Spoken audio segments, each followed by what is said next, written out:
Okay, FTO peeps, so the day's come to have a good old look at the situation with rust on the FTO track car. They are unfortunately a car which is prone to it, and this one looked like it was very rust free. It looked like tinworm hadn't really taken its toll. What we're going to do is we're going to roll it over the pit and give a really good look underneath it, but we're going to talk about some of the areas that you need to look for if you've got an FTO, and we're going to have a little look at this car specifically to see where the bad rust is, what we might need to fix and what we don't have to fix. So we've had the FTO track car now for about a year. The rust in general on it is pretty good. If I compare it to the road car that we've got, I don't know if you can actually make this out right now, but all the underneath of the bonnet brace is a bit rusty on the other one. One of the typical places, I'll just shine a light down here so you can see, is all around the engine mounts. Now they tend to go really rusty, all around where they're spot welded together. This one's got none of that. What you can't see really is this similar sort of thing on the other side. Underneath that fuse box there you quite often get some bad rust. We've already welded up the sill on the road car. It was beyond repair.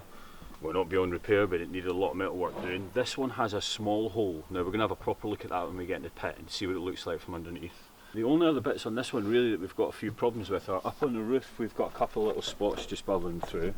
Don't know if you'll be able to make this out on camera, but there is actually some rust beginning to appear in this area here that's beginning to bubble through. And we've got a very similar problem with the front wing. Again, we've got just here, the whole corner of this wing looks like it's beginning to let go.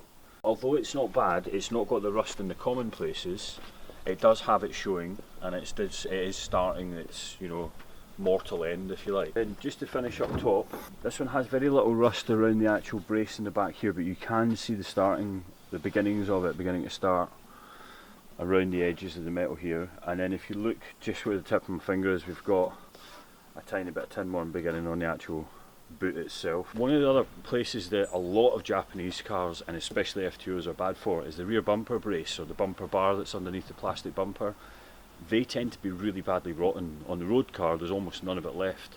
I think on this one there's actually quite a bit of metal left and it's in quite good condition, but you can't see it from the top, so we'll jump in the pit. That'll be the first thing we'll have a look at and we'll see what it looks like from below. Okay, so what you can see there is the bumper bar. If I just sort of scan along here, you can see in the light it's rusty, but there's still a whole bumper bar there. That's in really quite good condition. I'm quite happy with that. You can see this here is the chassis rail. It's another classic part for rust on an FTO. This again is in really good condition. Where the Torx is pointing now, you can see a tiny spot of surface rust coming through, but that's really nothing compared to what we've got on the road car. So that's again in really good condition. It's quite encouraging. Okay, so then we've got the remainder of the chassis leg here following down towards the suspension control arm joints.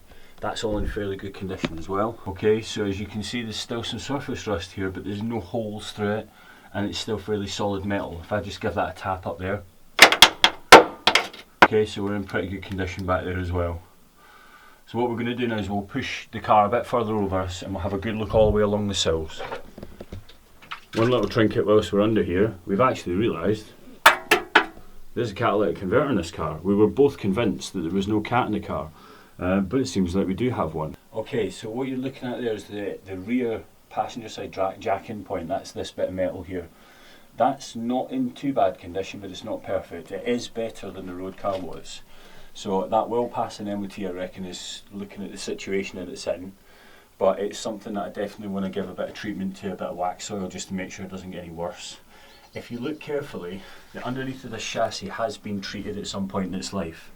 It has got a rough texture to it that you might be able to make out, and that's indicative of some form of wax treatment that's been put on a car when it's been imported. So that's why I think this one looks like it's in such good condition. Okay, so now we've got the front jacking point here. That's looking a little bit too crusty. So we're going to have to get some wire brushing on there and we'll check that out. Make sure that that's not in irreparable condition, and we'll do the same on the other side. So that's the rear jacking point on the driver's side. Again, it's got a bit of surface rust, but the metal's still intact, so I'm quite happy.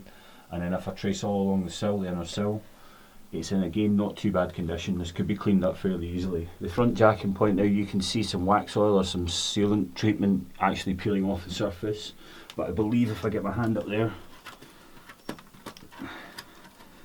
the metal is still fairly solid and looks like it's in not bad condition, so again that probably doesn't need any plating. What you will see me do is I'm going to do a video on fabricating some plates to cover that hole that we've got in the rear sill. So keep watching the channel, and that'll be something that I'm sure some of you will have to experience, and we'll get a video done of that so it's in some detail, and I'll show you exactly what we do to fix that. Alright guys, so there's a little tour de rust of the FTO track car. It's actually really positive. I'm pretty damn happy with it, to be fair.